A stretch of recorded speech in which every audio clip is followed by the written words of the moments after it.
chifukwa tikugwisa ntchito official rate ya tikugwisa ntchito black market rate funso lopheka yes izizi za majagoni anthu sazimvetsayi boma lanu lidzatsitsa mtengo wa katundu yes or no tikudzatsitsa mitengo ya katundu wonse pamodzi ndi nkhani tikango nakasi mabattery aja mukugula kunja mugwisa ntchito dollar ndiye dollar ija value yakwacha against dollar ikangopanga improve ndiye kuti mtengo wake mufuna makwacha ochepa kuti mugule mabattery aja mufuna makwacha ochepa mugule chile chesi mugula chija mukate mitengo ya zinthu yatsika ndi mmene mmasitsira mitengo ya zinthu fertilizer uja pa world market ndi $30 zidzatenga nthawi itali bwanji mutalumbira zimene anthu afuna kumva zikuti anthu zayambe kutsika tiwerengerane pano pa nthawi chaka choyamba chomwecho okay. Yes, within 3 months malinga ndi ma studies osachitika dziko la Malawi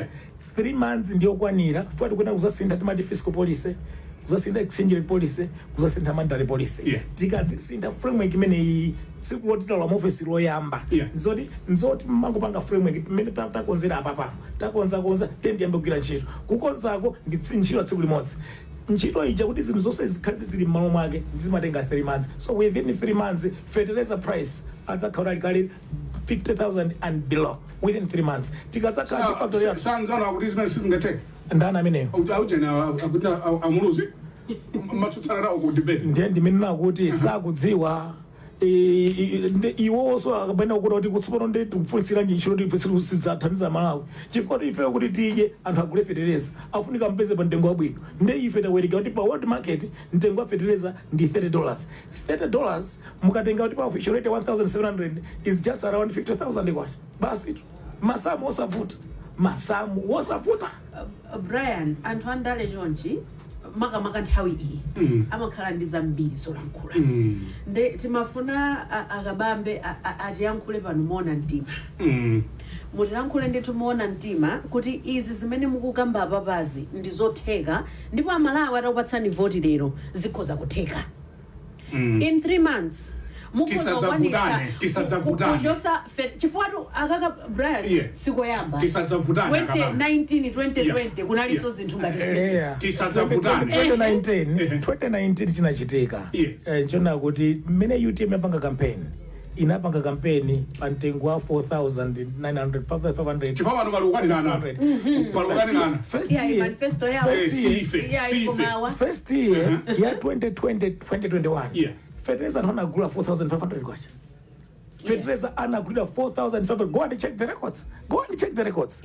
zinakanika from the second year atatichotsa ife mboma kapakali check 7,500 inali 4,500 there inali go and check the records this one I'm absolutely correct go and check the records it was 4,500 inagulida 2020 it was only that years many fertilizer anagulida that price so if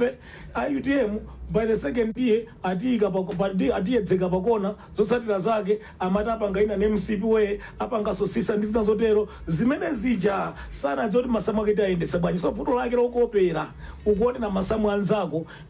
sumadziwa kuti apapa ndimweno ayipeza bwanji asala sumadziwa ife UTM kuti madziwa mechanics ndichipaya kunifunsa pano kodi zinthu zikuti zikwere zimakwera bwanji ndakufotokozera ni mechanical kuti zitsike zimatsika bwanji ndafotokoza mechanical ndiye mukhale ndi umboni chifukwa amalawi aufuna zinthu zochipa yes kwambiri aufuna zinthu zochipa amalawi aufuna kuti adzitha kuthira mafuta ngati moto adzitha kukwera ndege adzitha kupita ndi kutunduma kugula zinthu kudzagulitsa kuno zimene amalawi akufuna inuyo Dr. Kabambe mutakhala mtsogoleri wathu zimenezo zidzatheka 3 months mwanena kuti 3 months ndichifanike Brian ndakupatsa chisanzo cha ku Zambia cha ku Kenya mukayipanga appreciate currency yanu zimenezo ndizotheka chifukwa kuti moti mupereke makwacha ambiri posinthanitsa ndi dola mwapereka makwacha ochepa mukapereka makwacha ochepa immediately zinthu zanu zatsika mina ndifunseso choncho Banda kuti in the current state of our economy yes mene ili pakadali pano inuyo mukuti 3 months anthu akuvoterani pa 16 September pano muzakwanitsa kutsitsa fertilizer pa mtengo umene uli pakadali pano ndikufika pa 50,000 kwacha within 3 months tikunena motero leya Okay. tikunena kuti panopa anthu amene mutalephera kutero Amalawi asatani leya tilephera chifukwa chani masamwaketa amverani anthu akupanga koti mtengo wa 175,000 pogwiritsa ntchito exchange rate ya 4 to 5,000 kwacha per dollar ndimi nakupanga koti ndiye ife tikakhazikitsa kuti dola chatakonza ili pa 1,700 kwacha immediately mtengo wa fertilizer tikudziwa ndi $30 per bag